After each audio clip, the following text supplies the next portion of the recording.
Chapter 8. If There's a Will. Hey, Pipsqueak. The motel door crashed behind Will as he entered Little Apple. Scott Langley was 19 but looked 15. Sounded like it, too. As expected, he was barely paying attention to anything outside of the video game he was playing behind the counter. He'd rather waste hours in an alternate reality instead of dealing with the real one. When his old man finally croaked off, he'd get a third of his estate along with Greg and Ashley. The thought irritated the shit out of Will. This little waste of space getting his hands on all that cash without having to do a thing for it. But it didn't come close to pissing him off as much as what brought him here. Scott looked up from the monitor finally. His usual disinterested expression shifted to alarm and he pulled the headphones off. "Good afternoon, Sheriff." Will took measured steps to the desk over the worn carpet. With both hands on his hips, he stared down at the young man. Will's voice was tight. "I heard you have a new guest. Well, not so new. He's been here a week?" "Yeah, a guy came in." "With tattoos and a motorcycle?" Will folded his hands on top of the desk. "Yeah, man." His face picked up. "Dude is shredded, like he stepped out of MK11. Will's annoyance jumped again. "What the hell is that?" Scott took a short breath. "Mortal Kombat." "So you didn't think that was some information to share with your sheriff?" Scott sat back in his seat, his slack jaw a little more pronounced. "I'm just here, man. I don't ask any questions. But you went to your dad and let him know?" Scott threw his hands up. "That was Craig, not me." "But you told Craig." Scott sighed. "Craig was talking about a guy that came into the gas station a week ago. I just put two and two together."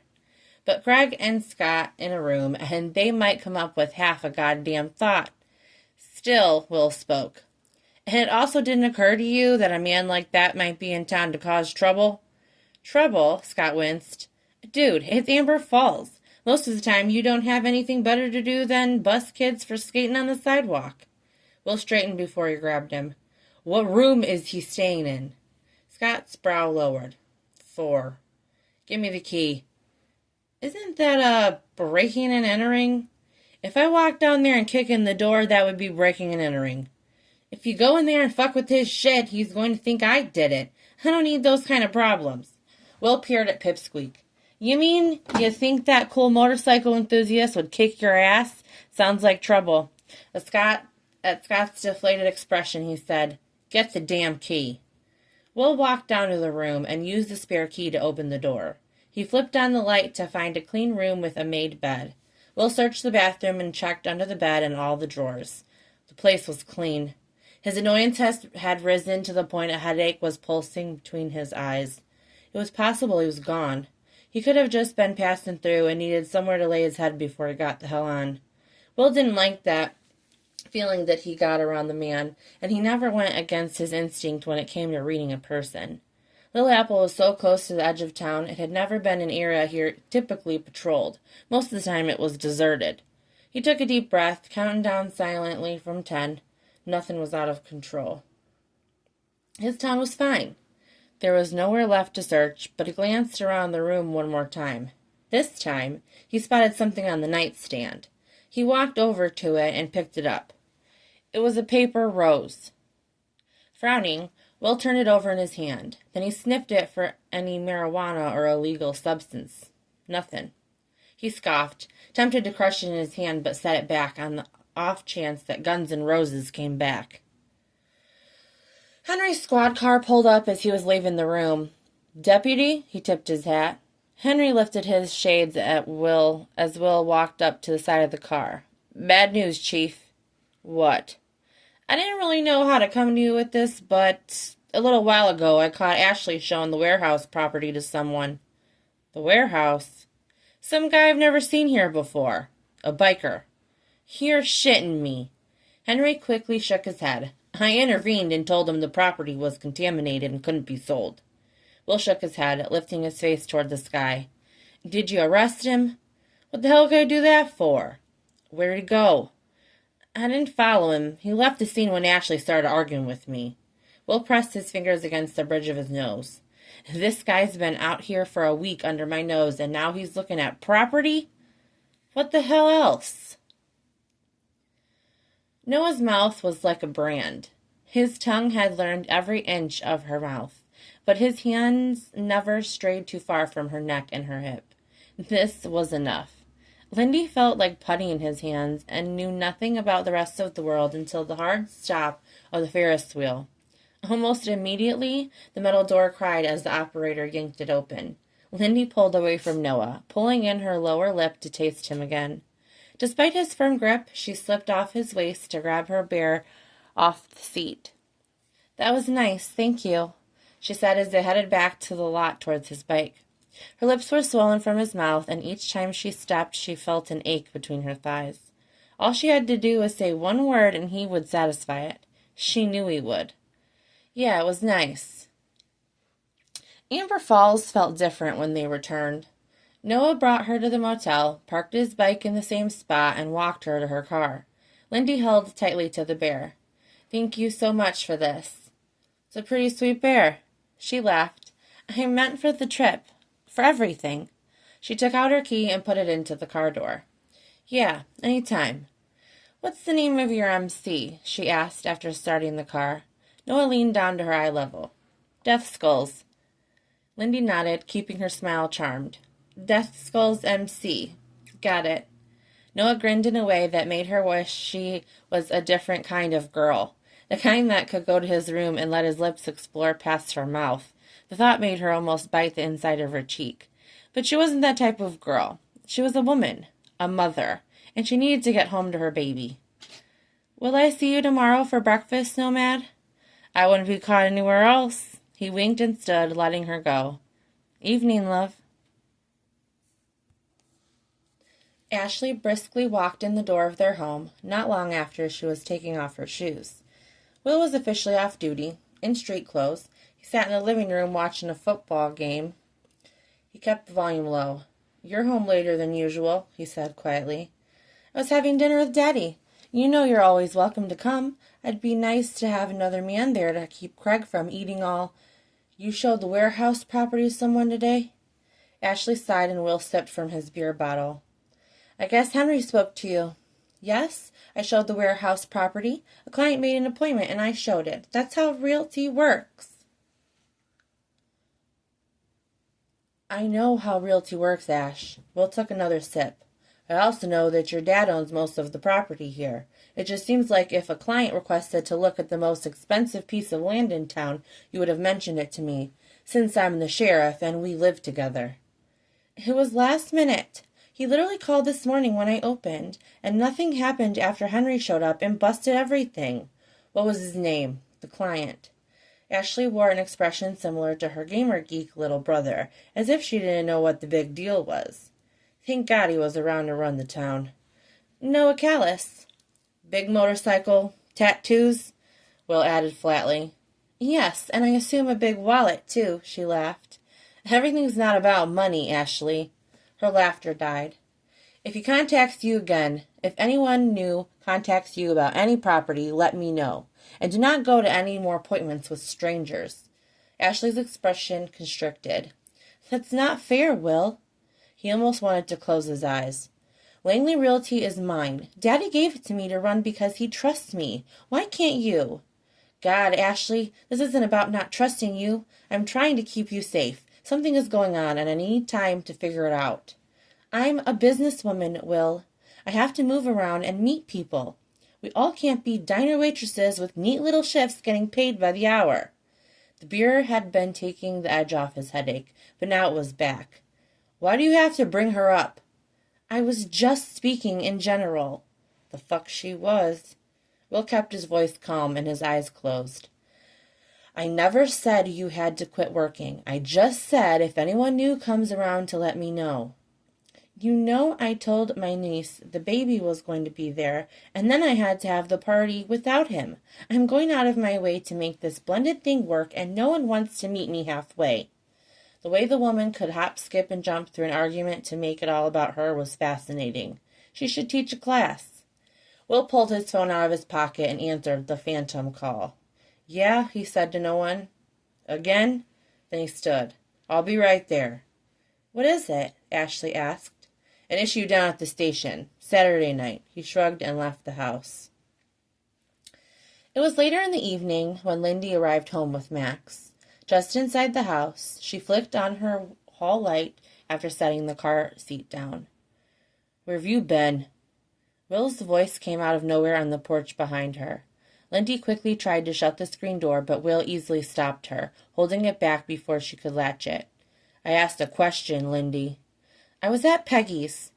The handle began to hurt her hand when neither of them would give. She realized she was still holding the car seat and didn't want the struggle to wake Max.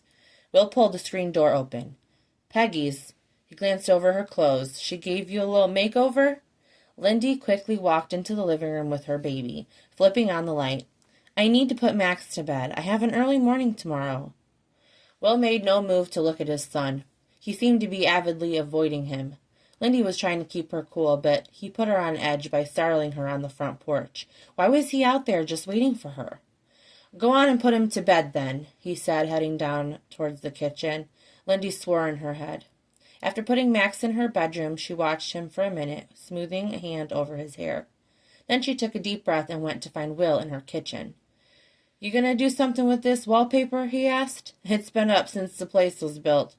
Lindy didn't answer him, rubbing her arms instead while Will leaned back against the sink.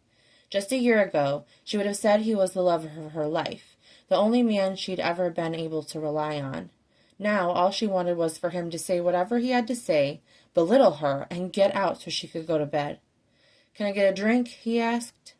On autopilot, Lindy grabbed a glass from the cabinet and a pitcher of orange juice out of the refrigerator, pouring the glass halfway full before offering it to him. She was aware that he watched her the entire time. "My favorite still." He accepted the glass.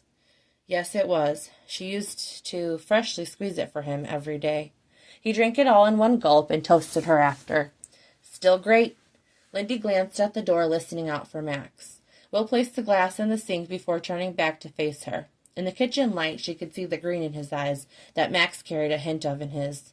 She hated that he was going to grow up without a father and dreaded the day when he asked her why he wasn't around. "I wanted to apologize for the other night." He looked down briefly. "I was out of line."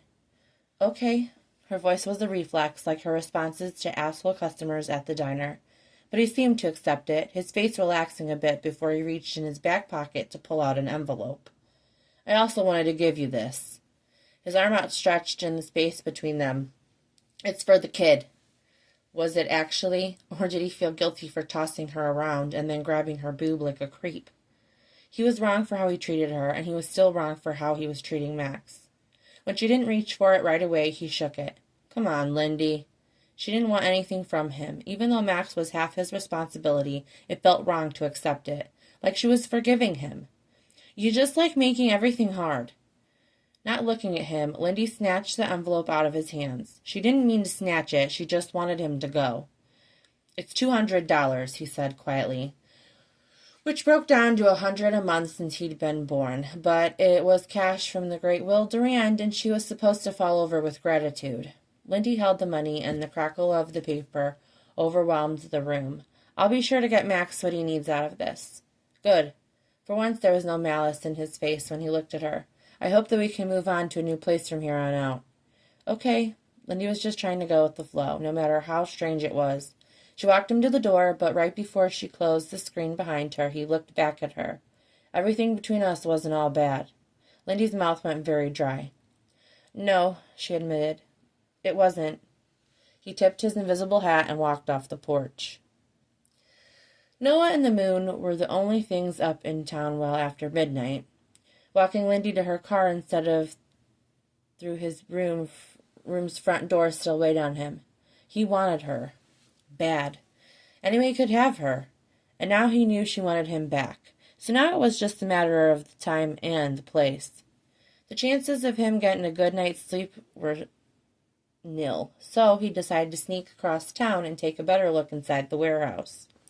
There hadn't been a lock he'd crossed since he was 12 that he couldn't crack. This one was no exception, and soon the side door was open and he was in the musty building. A quick scan with the small flashlight showed a room full of crates, some scattered along the floor space, some along the walls. It could take days to search every one. One thing was for sure, the place was contaminated. No one knew a thing or two about chemicals. A noise caused him to jump down behind one of the crates. The front door opened, and he mouthed a curse as he heard voices. "We need to get most of this shit out of here." He recognized the voice. It was Henry, the jerk cop from earlier. "This whole room," another man said. "Just the labeled ones. Start cracking them open. I don't want to be here all night." Noah's eyes went heavenward. He showed up too late. He crouched low, creeping out the way he came and shutting the door behind him as quietly as he could. "You can't pick up your phone?" Tin asked as Noah entered his motel room. "I had the ringer off. I was over at the warehouse doing some investigating." "What turned up?" "Fucking cops. They're holding something in there, but some of them showed up before I could find out exactly what." "So you were there all afternoon? I've been trying to reach you." "Sorry," Noah said quickly. "I got a little caught up." "Yeah, well, we got more problems. You got a letter here from immigration. Been sitting around collecting dust because most of these bastards don't know how to clean." "Immigration?" "Yeah, your visa's up." "Shit. Scorp, you know how they are about that shit now. How the hell did you get this lapse?" Noah held a tight fist against his forehead. "Fuck. They're gonna try to deport you. The shit's gotta get straightened out." Noah sat hard in the bed. "I need to come back." "No," Tin said. "The quickest way to solve this is find somebody out there and get married. That'll hold them off so we can keep up with business." "Get married?" Noah repeated. "Yes, Nomad. Married." Tin pressed each word. "Just grab a girl, and you're in the perfect state to do it, too." "Can you just send me the paperwork?" "What the fuck?" Tin cut him off. "Did you not hear me? I just told you the problem and how to solve it. Find a girl, pay her, get this taken care of, and stay on top of that warehouse. We'll be out there next week." The line clicked as Tin ended the call. The diner door was locked, despite the sign being on. Lindy saw him through the glass and came to open it for him. "Morning," she smiled, but as soon as he saw her, he knew something was wrong. That sadness was back again. He reached for her face with one hand and kissed the side of her cheek. His lip pressed into the dimple created when she smiled again, and pulling away was like resisting gravity. She was so goddamn warm. "I hid some croissants for us." His face wasn't that far from hers. "Perfect." His hand grazed hers as he lowered it before she moved to the counter. "We have a guest today." "A guest?" Noah raised his brows as Lindy pointed to the booth across from her. A few heavy-booted steps brought Noah to a tiny human wrapped in a thick cloud print blanket. His eyes were dark and wide open. So were Noah's. "That's Max, my munchkin." Noah stared down quietly at the squirming figure. Then he planted both hands on his hips, turning his head back to Lindy. "So it's baby girl's baby boy?" She chuckled a bit. "Yeah, he looks like you." "You think so?" "Yeah." Noah leaned forward to inspect the kid, pulling his hair back from spilling into the car seat. "I can see the dimples." "Let me get you your coffee." "Only if you're making yourself some. Did you sleep okay?" "I got a little bit." Noah found a stool, sitting sideways to keep an eye on the bundle of baby. He wanted to ask about the father, but thought it was best if she brought it up on her own. Noah doubted they were together if she was willing to go out with him, not to mention the session they had on the Ferris wheel. He was curious about the story, but at the same time hoped the mystery man was far in her past. The idea of Lindy with someone else didn't sit well with him at all. "You ever traveled around anywhere?" he asked as she set 2 mugs on the counter. "What do you mean, like you?" "No." Her mouth, he tasted it fucking finally, and now all he wanted was her.